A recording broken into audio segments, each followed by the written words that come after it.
कहता है प्रेम आईनी श्री राधिका, क्या बोलते हैं बाबू? प्रेम आईनी श्री राधिका, प्रेम वरन नंद नंद, प्रेम वाटिका के दोहु माली मालिन द्वंद। क्या बोले? प्रेम आईनी श्री राधिका, प्रेम आईनी श्री राधिका, प्रेम वरन नंद नंद, प्रेम वरन नंद नंद, प्रेम वाटिका के दो माली मालिन द्वंद। आईनी मतलब खजाना होता है, आईनी मतलब क्या होता है? खजाना होता है। और वर्ण का मतलब है आप रंग समझिए, रूप समझिए।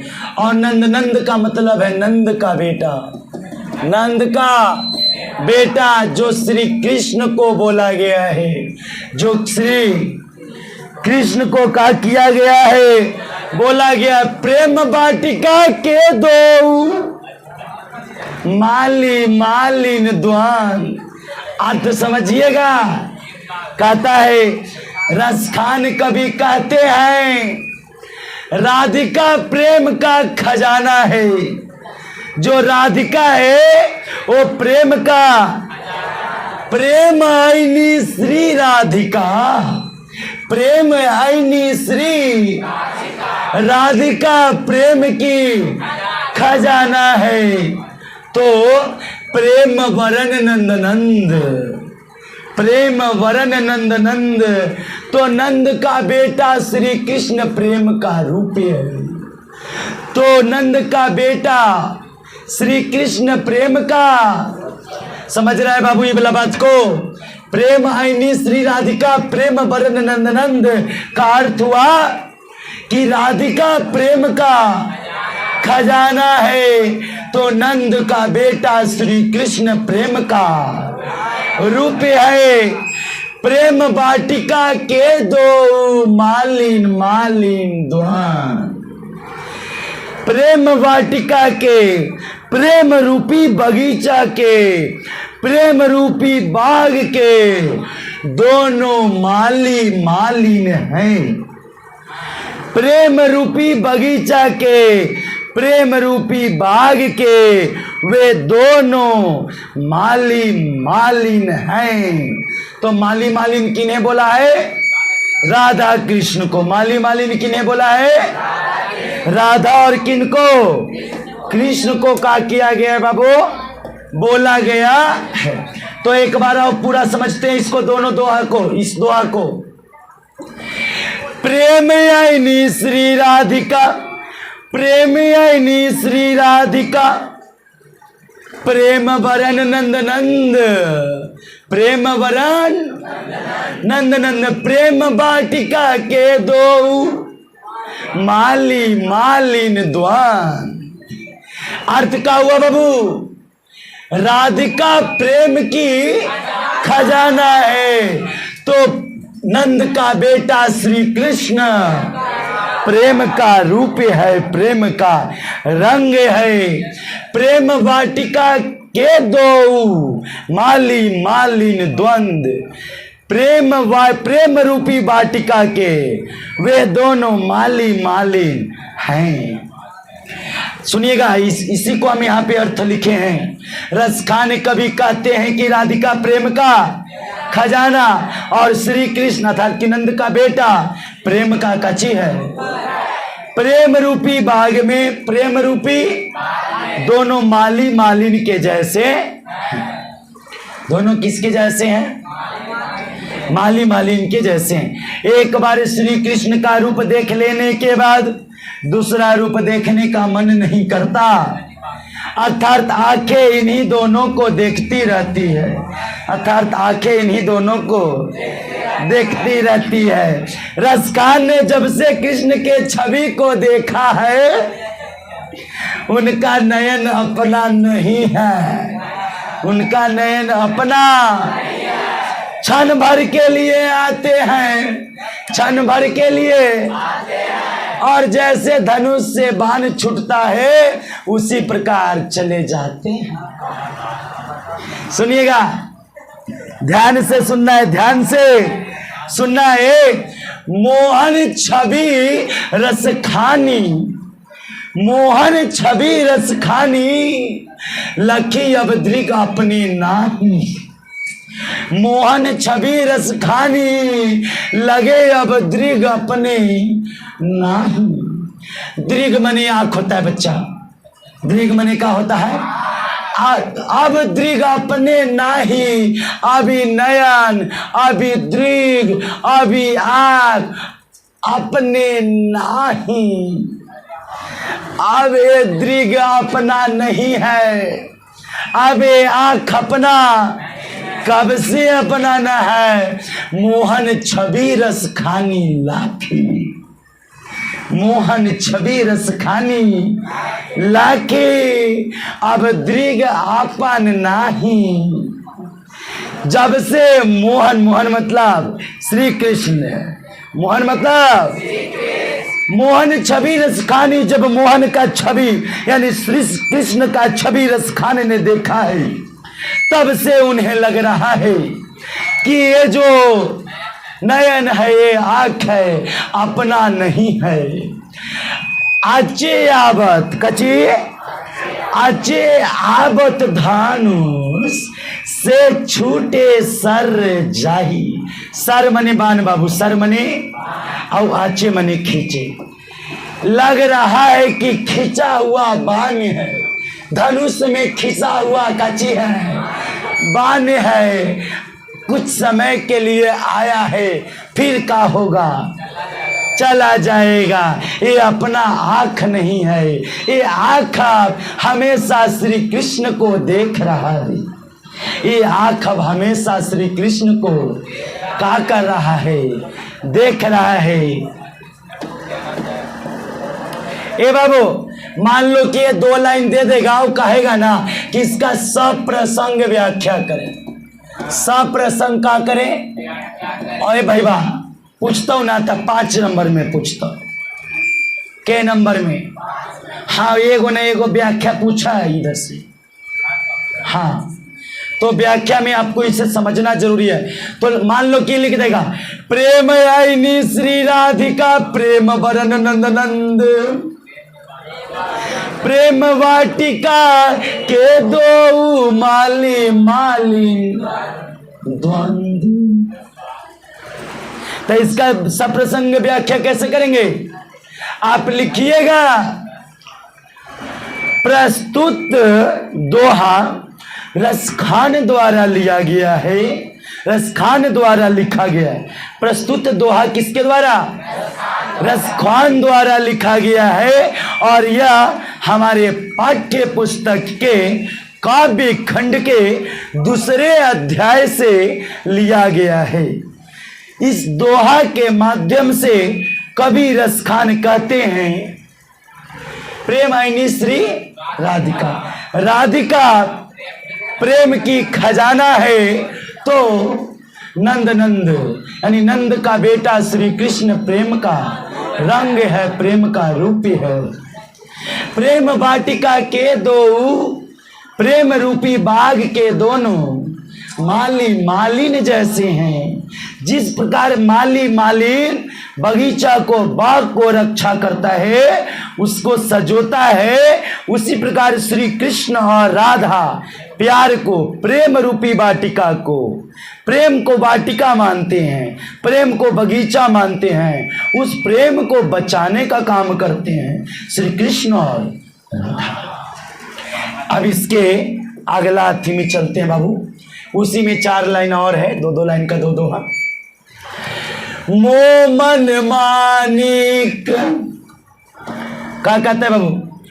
मोमन मानिक ले गयो चित चोर नंद नंद। मोमन मानिक, मोमन ले गए चीते चोर नंद नंद, ले गए चीते चोर कची। नंद नंद। चिते मतलब देखकर होता है, चिते मतलब का होता है, और मानी मतलब न माणिक्य होता है, एक विशेष प्रकार की रत्न होती है।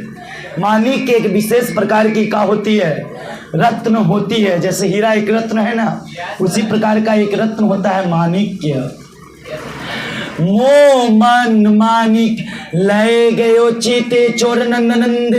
अब बेमन मैं क्या करूं, अब बेमन मैं क्या करूं, परी फेर के फंद,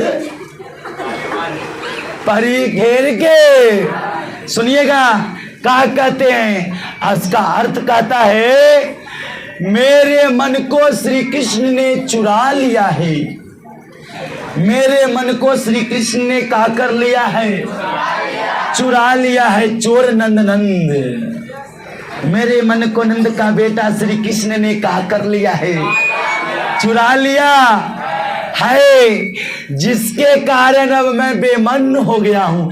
अब बेमन मैं, जिसके कारण मैं अब क्या हो गया हूं, बेमन हो गया। कभी अपने आप को बेमन बोलते हैं, बोलते हमारे पास मन न है, हमारा मन को श्री कृष्ण ने चुरा लिया है। ये मन अब सिर्फ और सिर्फ श्री कृष्ण के बारे में सोचता है। मेरा मन इच्छा रहित हो गया है, मेरा मन में अब कोई इच्छा न है, सिर्फ एक चीज चाहते हैं, भगवान श्री कृष्ण, भगवान श्री कृष्ण। मैं श्री कृष्ण की प्रेम के जाल में बुरी तरह फंस गया हूं, मैं श्री कृष्ण के प्रेम के जाल में बुरी तरह फंस गया हूं। कौन बोलते हैं, रसखान बोलते हैं। कौन बोलते हैं, कहते हैं मोह मन मानिक ले गयो, मेरा मन मानिक के ले गयो, चीते चोर नंद नंद। नंद नंद लेके चले गए, श्री कृष्ण लेके चले गए। अब हम बेमन हो गए हैं, अब मेरा मन मेरे पास नहीं है, अब हमारे मन के अंदर कोई इच्छा नहीं है, सिर्फ एक ही बात जपते हैं, श्री कृष्ण श्री कृष्ण श्री कृष्ण, राधे राधे। आगे सुनिएगा, आगे सुनिएगा। प्रीतम नंद किशोर, नंद किशोर माने भगवान श्री कृष्ण। प्रीतम नंद किशोर, प्रीतम उसे बोला जाता है जिससे बहुत प्यारे करते हैं। प्रीतम किसे बोला जाता है, जिससे हम बहुत प्यार करते हैं। और रसखान जो है वो किनसे प्यार करते हैं, कृष्ण से, भगवान श्री कृष्ण से। इसीलिए बोलते हैं प्रीतम नंद किशोर, जा दिन तय नैननी लगियो, जा दिन नैननी लगियो, मेरा मन नहीं लगता है।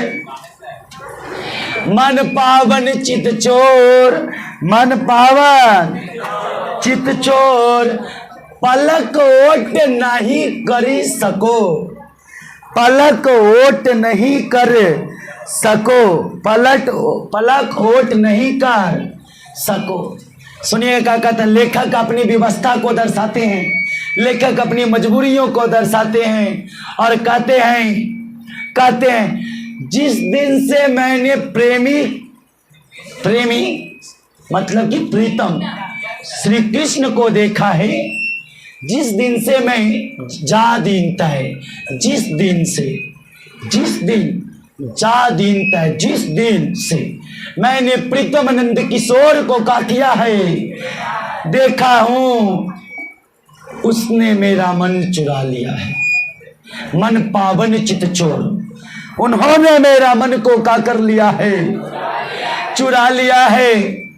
पलक ओट नहीं कर सके, पलक ओट नहीं कर सके, पलक झपक नहीं रहा है, बिना पलक झपकाए उन्हें याद कर रहे हैं श्री कृष्ण को। उसने मेरा मन चुरा लिया है। हर पल कृष्ण और राधा की सुंदरता को बिना पलक झपकाए देखे रहते हैं। मेरे आंखों के सामने सिर्फ कृष्ण ही कृष्ण नजर आते हैं, कोई दूसरा हमें नजर आता ही नहीं है। मैं बिना पलक झपकाए भगवान श्री कृष्ण को याद किया करते हैं। कौन बोलते हैं? रस खान बोलते हैं अपनी दोहा के माध्यम से। इस प्रकार से प्रथम पद का 8 पंक्तियां समाप्त हुआ। 4 गो उधर पहले देखें और 4 गो, ठीक है। प्रथम वो श्री कृष्ण और राधा के बारे में क्या किए हैं बताएं, ठीक है ना। ये काची पता है? हाँ, चलिए आगे देखिए। द्वितीय छंद, द्वितीय छंद का ची बाबू समय है, समय है। द्वितीय छंद का ची है समय है बाबू। समय किसे कहते हैं? 4 पंक्ति की होती है। कितने पंक्तियां की होती है? द्वितीय छंद जो है जो समय है 4 पंक्ति को। 2 पंक्ति हम यहाँ पे लिखे, 2 पंक्ति और अगला पेज में हम लिखे, क्योंकि इसका दोहा भी लिखना, अर्थ भी लिखना था ना, नहीं हट पाता इसलिए।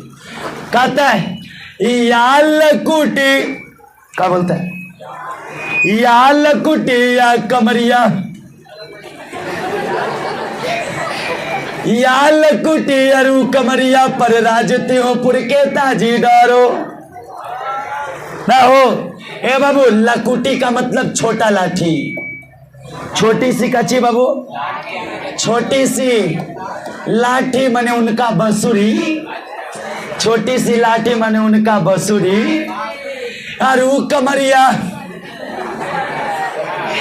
काजी, अरु कमरिया, अरु कमरिया मतलब उनका कंबल, अरु कमरिया मतलब उनका कंबल होता है बाबू। पर राज त्योपुर, त्योपुर मतलब होता है बाबू तीनों लोग, तीनों लोग। त्योपुर का मतलब क्या होता है? तीनों लोग की तजीदार, 8 सिद्धि 9 निधि, 8 सिद्धि 9 निधि को सुख नंद की गाय चराई बिसौरो, की गाय चराई बिसौरो। बिसौरो मैंने भुला दूंगा, भुला दूंगा। क्या कहते हैं? एक बार फिर से सुनिएगा, एक बार फिर से सुनिएगा क्या कहते हैं। याल कुटी अरु कमरिया पर राजतीपुर के तजी डोरो, 8 सिद्धि 9 निधि को सुखनंद की गाय चराई बिसौरो। कहते हैं राजा, उनकी छोटी सी लाठी, उनकी छोटी सी लाठी माने बंसुरी, और कंबल, जिस कंबल पे बैठ के नंद बाबा भगवान श्री कृष्ण जब गाय चराने जाते थे, जब गाय चराने जाते थे तो जिस छोटी सी कंबल को रखे अपने पास रखते थे, वो उनका कंबल और उनका लाठी यदि मिल जाए तो पर राजतीपुर की ताजी डरो, तो मैं अपने तीनों लोक का राज्य छोड़ दूंगा, तो मैं अपने तीनों लोक का राज्य का कर दूंगा। काची पर अपना राज्य छोड़ने की बात करते हैं।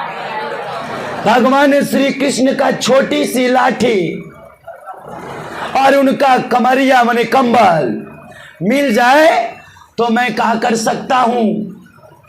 तीनों लोक का राज्य का कर सकता हूं, छोड़ सकता हूं। 8 सिद्धि 9 निधि, 8 सिद्धि 9 निधि के सुख नंद की गाय चराई बिसौरो, नंद की गाय चराई कची बिसौरो। कहते हैं यदि, फिर से सुनेगा, 8 सिद्धि 9 निधि को सुख नंद की गाय चराई बिसौरो। बिसौरो माने भुला देना। यदि हमें नंद बाबा की गाय चराने को मिल जाए, जिस गाय को नंद बाबा यानी भगवान श्री कृष्ण चराया करते थे, वो गाय हमें चराने को यदि मिल जाए तो मैं 8 सिद्धि और 9 निधियों का सुख त्याग दूंगा। यदि भगवान जो गाय चराया करते थे उस गाय चराने को मिल जाए तो मैं 8 सिद्धि और 9 निधि का सुख का कर दूंगा, त्याग दूंगा। कौन बोलते हैं? रसखान बोलते हैं। रसखान एक मुस्लिम कवि थे। भगवान श्री कृष्ण से कितना प्यार करते थे आप देख लीजिए। कवि रसखान अपने दिल की अभिलाषा प्रकट करते हुए कहते हैं कि अगर श्री कृष्ण की लाठी और कंबल मिल जाए तो मैं तीनों लोग के राज्य को क्या कर दूंगा। अगर केवल नंद बाबा की गाय चराने को मिल जाए तो जिसे कृष्ण चराते थे वो 8 सिद्धियां और 9 निधियां के सुख को भी क्या कर देंगे, भुला देंगे ना बाबू। गाय चराया करते थे नंद बाबा। भगवान श्री कृष्ण कितना प्यार करते थे भगवान श्री कृष्ण को। भगवान श्री कृष्ण के भक्ति में किस प्रकार से लीन थे? कौन? रसखान। आप इनसे क्या कर सकते हैं? सुन सकते हैं। अगर नंद बाबा की गाय चराने को मिल जाए मैं 8 सिद्धियां 9 निधियां का सुख भुला दूंगा। आगे सुनिएगा इसके समय का दूसरा पाठ क्या बोलता है बाबू, सुनिएगा।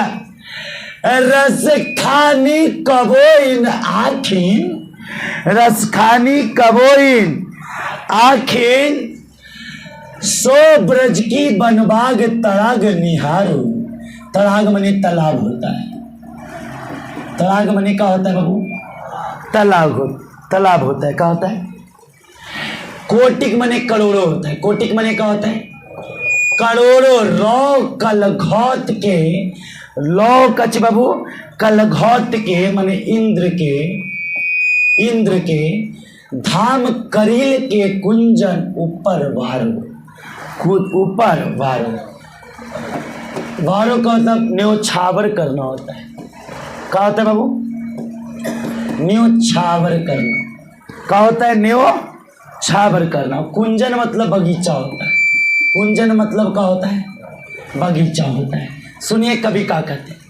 कवि का कहना है कि जब से मेरी आंखों ने ब्रज वृंदावन भगवान कृष्ण जहाँ रसलीला किया करते थे, कवि का कहना है जब से मेरी आंखों ने ब्रज के जंगलों, निकुंजों, तालाबों, करील एक प्रकार का झाड़ी होता है, लताओं को देखा है, जब से मेरी आंखें ब्रज के कुंजों को देखा है, ब्रज के झाड़ियों को देखा है, ब्रज के लताओं को देखा है, ब्रज के बगीचाओं को क्या किया है?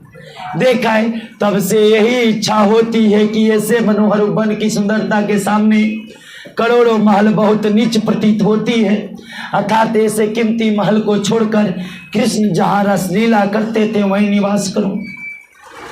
कभी कहते हैं, कभी रसखान कहते हैं, जब से मैं ब्रज के झाड़ियों को, ब्रज के लताओं को, ब्रज के तालाबों को, ब्रज के बागीचाओं को देखा हूँ, तब से मन मेरा यही करता है कि मैं करोड़ों करोड़ों के जो सुख है सब सुख को त्याग दूं और वहाँ पे चले जाऊं जहाँ भगवान श्री कृष्ण रासलीला किया करते थे, जहाँ भगवान श्री कृष्ण रहा करते थे।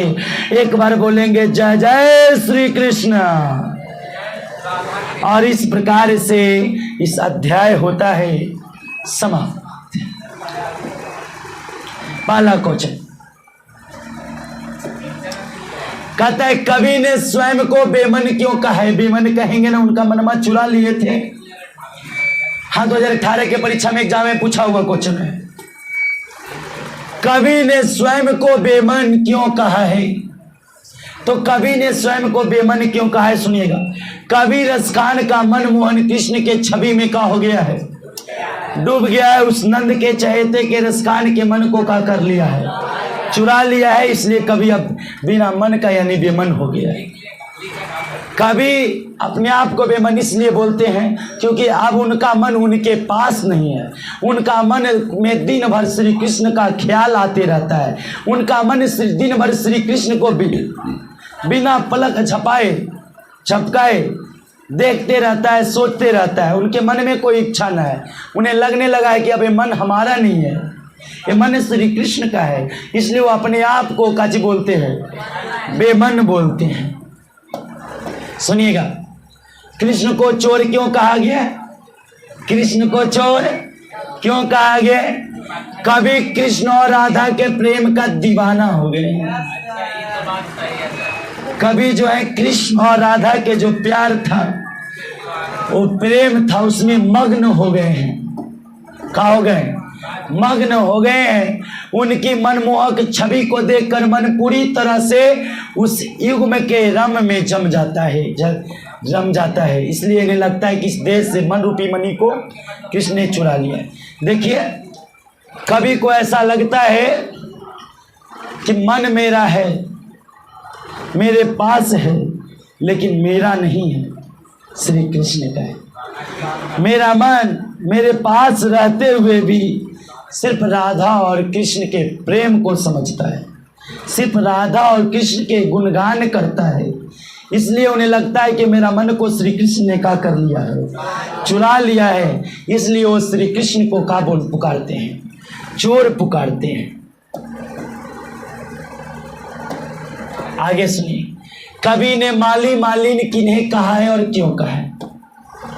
या रसखान ने क्यों कहा है? कवि ने माली मालिन किन्हें कहा था बाबू? कवि ने माली मालिन राधा कृष्ण को बोले थे। क्यों बोले थे? जिस प्रकार माली मालिन बगीचा को क्या करता है? रक्षा करता है, संभालता है, उसी प्रकार श्री कृष्ण है, प्रेम को संभालते हैं। तो प्रेम को वाटिका मानते हैं, बगीचा मानते हैं, और उसमें उसको संजोगने वाले, उसको संभालने वाले, उस प्रेम को संभालने वाले राधा कृष्ण को माली और मालिनी बोलते हैं। रसखान द्वारा रचित सवय, सवय मैंने दूसरा भाग में बाबू, सवया केमा भाग में था, दूसरा छंद में था, 4 लाइन पंक्ति वाला। अब भावार्थ क्या है? तो दूसरा पंक्ति में काची का वर्णन किए थे, वो अपने प्यार का किसके प्रति? भगवान श्री कृष्ण के प्रति, ब्रजभूमि के प्रति। मैं ब्रजभूमि पर रहने को मिल जाए तो मैं सब संपत्ति छोड़ दूंगा, ऐसा बोलते हैं। रसखान रचित सवयों में ब्रजभूमि के प्रति उनका हार्दिक प्रेम प्रकट होता है। सवयों में उन्होंने कहा कि ब्रजभूमि की एक एक वस्तु, ब्रजभूमि की एक एक वस्तु, स्थान, सरोवर, कटीले, झाड़ियाँ सुखदायक है, क्योंकि यहाँ भगवान के अवतार श्री कृष्ण